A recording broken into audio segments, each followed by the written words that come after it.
అధికార దుర్వినియోగం అన్నది ఏ స్థాయిలో ఉంది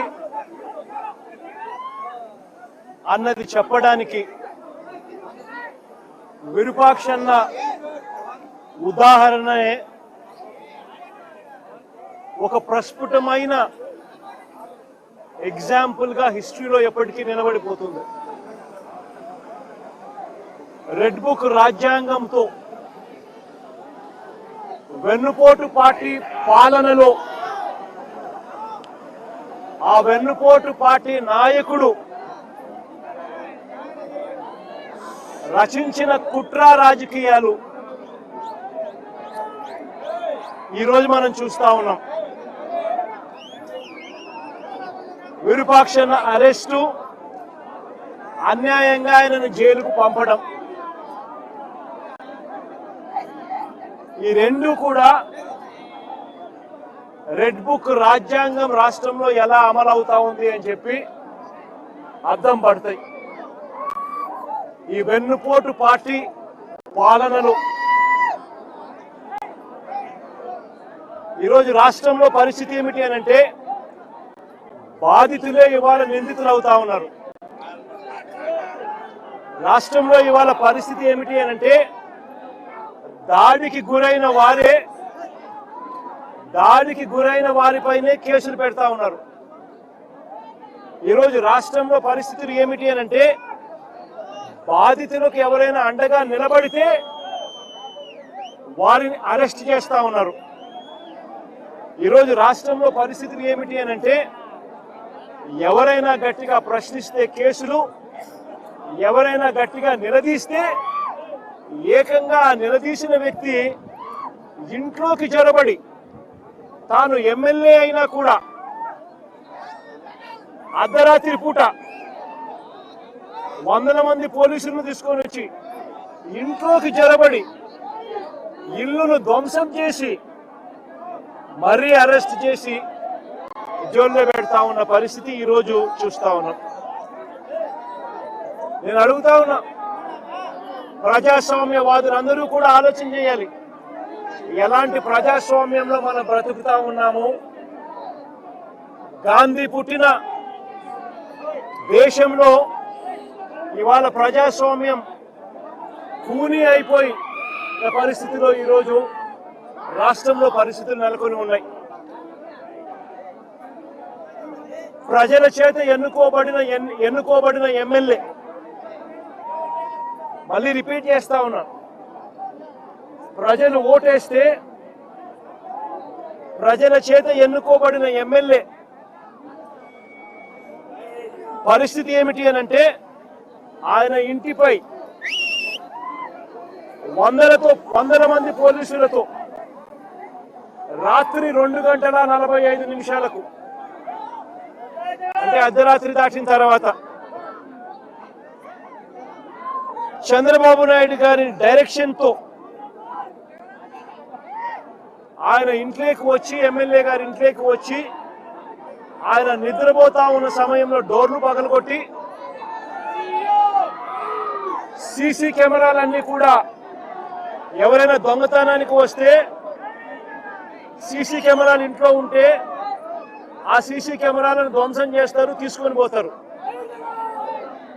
పోలీసులు చేసిన పని అది. 2:45 అంటే మనుషులు సంచారం లేని సమయంలో అర్ధరాత్రి దాటిన తర్వాత దొంగల మాదిరి పోలీసులు రావడం, బందిపోటు ముఠాల మాదిరి వందల మంది పోలీసులు రావడం, వచ్చి సీసీ కెమెరాలు ఇంట్లో ఉండేటివన్నీ కూడా తీసేయడము, పగలగొట్టడము, తీసుకొని దొంగతనం చేసుకొని పోవడం, డోర్లు పగలగొట్టడం, ఇంట్లోకి చొరబడడం, ఎమ్మెల్యేను అపహరించుకుపోవడం. నేను అడుగుతా ఉన్నా, ఎమ్మెల్యే ఏమైనా ఉగ్రవాదా అని? ఏం పగటిపూట నువ్వు నోటీస్ ఇస్తే ఎమ్మెల్యే రాడా? పగటిపూట మీరు ఏమైనా నోటీస్ ఇస్తే ఎమ్మెల్యే రాడా? ఇంట్లోనే పడుకొని ఉన్నాడు కదా. ప్రజాస్వామ్యంలో జరుగుతా ఉన్నది ఇది. ఇంకా ఆశ్చర్యం ఏమిటో తెలుసా? గంటల వ్యవధిలోనే టపా టపా టపా అని చెప్పి ఎమ్మెల్యే మీద 3 కేసులు పెట్టారు. ఒక కేసులో 34 మంది మీద, ఒక కేసులో ఇబ్బంది పెట్టే కార్యక్రమం చేస్తే, రెండో కేసులో మొదట పెట్టిన 34 మంది కాక మరో 14 మందిని చేర్చి మళ్ళీ ఇబ్బంది పెట్టే కార్యక్రమం. మూడో కేసుకు వచ్చేసరికి మరో 12 మందిని మళ్ళీ ఇరికిచ్చే కార్యక్రమం. ఈరోజు మొత్తంగా 38 మందిని రిమాండ్కు పంపిన పరిస్థితులు ఈరోజు చూస్తా ఉన్నాం. నేను అడుగుతా ఉన్నా, ఇంతకన్నా దారుణమైన ఇంకొక విషయం ఏమిటి అనంటే,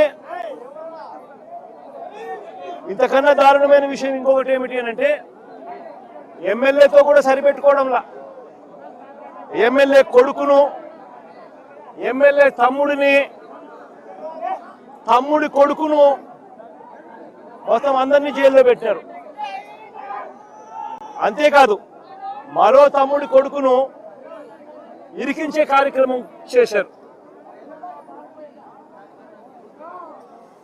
ఇలా మొత్తం కుటుంబాన్ని మొత్తం టార్గెట్ చేస్తా ఉన్న పరిస్థితులు కనిపిస్తా ఉన్నాయి.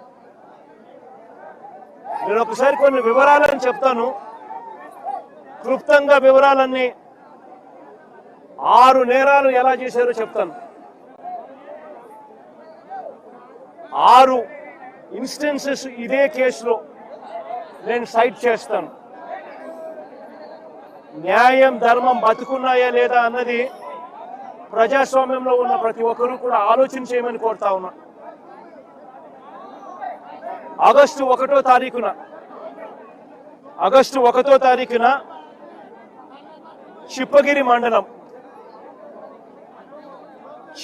మండలం నుంచి సంగాల అనే ఊరు కేవలం 6 కిలోమీటర్ల దూరంలో ఉంది. సంగాల అనే ఊరు కేవలం 5-6 కిలోమీటర్ల దూరంలో ఉంది చిప్పగిరి నుంచి. ఆ సంగాల అనే ఊరి నుంచి గిరి అనే ఒక కార్యకర్త ఇరుపాక్షన్నకు తన ఇంటి మీద దాడి జరుగుతా ఉంది అని,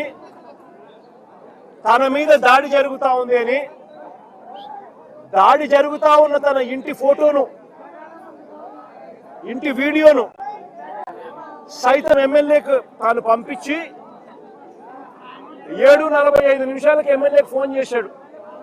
అన్నా, నా ఇంటి మీద దాడి జరుగుతా ఉంది, నా మీద దాడి జరుగుతా ఉంది, పరిస్థితి విషమంగా ఉంది, నన్ను కాపాడండి అన్నా అని చెప్పి ఒక కార్యకర్త ఒక ఎమ్మెల్యేకి 7:45 వీడియో పంపించి మరి తాను ఎమ్మెల్యేకి ఫోన్ చేసి సమాచారం ఇచ్చాడు.